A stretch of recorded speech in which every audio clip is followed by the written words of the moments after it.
दोस्तों, Shrimati RS Agarwal channel में आपका हार्दिक स्वागत है। हम इससे पहले भी आपको कोरोना की दूसरी लहर के विषय में बता चुके हैं। आज हम आपको कोरोना की तीसरी खतरनाक लहर के बारे में बताएंगे। कोरोना की तीसरी लहर करीब, धार्मिक यात्राओं व पर्यटन को कुछ दिन के लिए रोका जाए। IMA ने सरकार को चेताया, कहा लापरवाही बहुत भारी पड़ेगी। कोरोना की तीसरी लहर के खतरे के बीच पर्यटन स्थलों को खोले जाने पर इंडियन मेडिकल एसोसिएशन ने चिंता व्यक्त की। भले ही भारत में नए केस में गिरावट देखी जा रही है, लेकिन विशेषज्ञों ने चेतावनी दी है कि अगर लापरवाही की गई तो कोरोना फिर से कहर बरपा सकता है। IMA ने केंद्र और राज्य सरकारों से कम 3 महीने के लिए कोरोना गाइडलाइंस को सख्ती से लागू करने की अपील की है।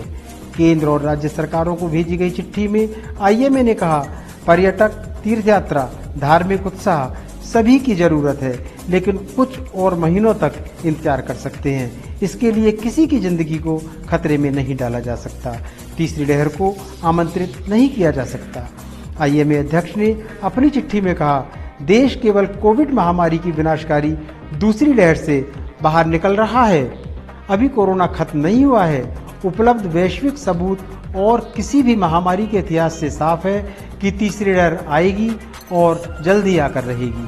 IMA ने लिखा है कि भारत में टीके लगाने की गति को तेज करके और कोरोना गाइडलाइंस का पालन करके तीसरी लहर के प्रभाव को कम किया जा सकता है। चिट्ठी में कहा गया है कि यह दुखद है कि जब तीसरी लहर की संभावना बनी है, तब भी सरकार और जनता दोनों बेफिक्र हैं और जगह जगह भीड़ लगाई जा रही है। इसके अलावा IMA ने यह भी कहा कि पर्यटन या धार्मिक तीर्थयात्रा को खोलना और बिना टीका लगवाए लोगों को इन सामूहिक समारोहों में जाने की अनुमति देना कोविड-19 संक्रमण की तीसरी लहर के लिए संभावित सुपर स्प्रेडर हैं। स्वास्थ्य और परिवार कल्याण मंत्रालय के अनुसार भारत में जुलाई मध्य तक 4,50,899 एक्टिव केस हैं। बच्चों के लिए कोरोना वायरस से ज्यादा खतरनाक है पोस्ट कोविड इफेक्ट्स। पेरेंट्स की उड़ गई है नींद। आइए अब इस विषय में चर्चा करते हैं। जब से कोरोना आया है, जिंदगी में उथल पुथल सी मच गई है। पिछले साल कोविड-19 की वजह से लाखों लोगों की जान गई और अब कोरोना की दूसरी लहर ने बच्चों तक को नहीं बख्शा। कोरोना की दूसरी लहर से जूझ रहे लोगों में तीसरी लहर के आने का डर भी बढ़ता जा रहा है। विशेषज्ञों की माने तो कोरोना की तीसरी लहर वयस्कों की तुलना में बच्चों को ज्यादा प्रभावित करेगी। इस वजह से पेरेंट्स काफी परेशान हैं। सरकार भी इस आपदा से लड़ने की तैयारी शुरू कर रही है और जरूरी इंतजाम करने में लगी हुई है। इंडियन एकेडमी ऑफ पीडियाट्रिक्स ने केंद्र सरकार को बताया कि किस तरह तीसरी लहर के आने पर बच्चों को इस वायरस से बचाया जा सकता है। डॉक्टर्स ने चेतावनी दी है कि कोरोना वायरस से ज्यादा खतरनाक इसके बाद होने वाले प्रभाव होंगे। सीरम सर्वे कर्नाटक में कुछ डॉक्टर्स द्वारा किया गया है। डॉक्टर्स ने उन बच्चों पर सर्वे किया जो कोरोना एंटीबॉडीज के टेस्ट के लिए अस्पताल में आए थे। इस सर्वे के रिजल्ट के अनुसार 30% बच्चे संक्रमित होकर ठीक हो चुके हैं। क्योंकि ज़्यादातर संक्रमित वयस्क घर पर ही रहकर ठीक हुए हैं, इसीलिए बच्चे आसानी से वायरस की चपेट में आ गए। अच्छी खबर यह है कि कई बच्चों में कोरोना के हल्के या कोई लक्षण नहीं दिखाई दिए और वो अपने आप ही ठीक हो गए।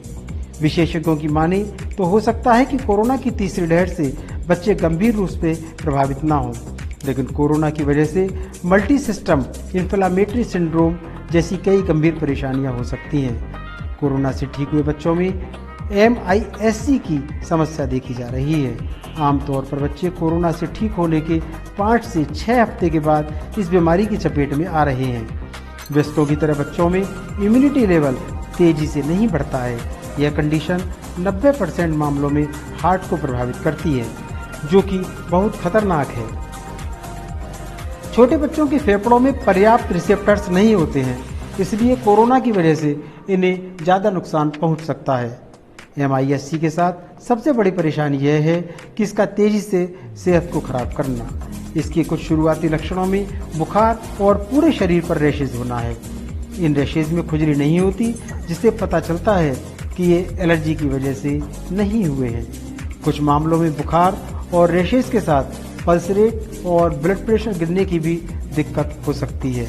ऐसे मामलों में बच्चे को तुरंत हॉस्पिटल ले जाना चाहिए। वहाँ बच्चों को ICU में मॉनिटर करने की जरूरत पड़ सकती है। इसमें तुरंत इलाज की ज़रूरत होती है क्योंकि यह कंडीशन 24 से 48 घंटों के अंदर ही भयंकर रूप धारण कर लेती है।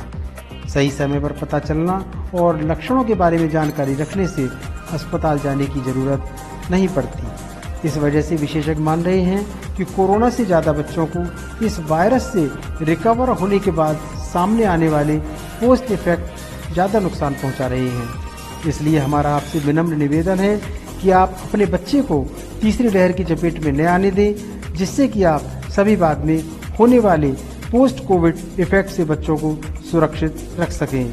आप कृपया हमारे चैनल को लाइक, शेयर व सब्सक्राइब अवश्य करें। धन्यवाद।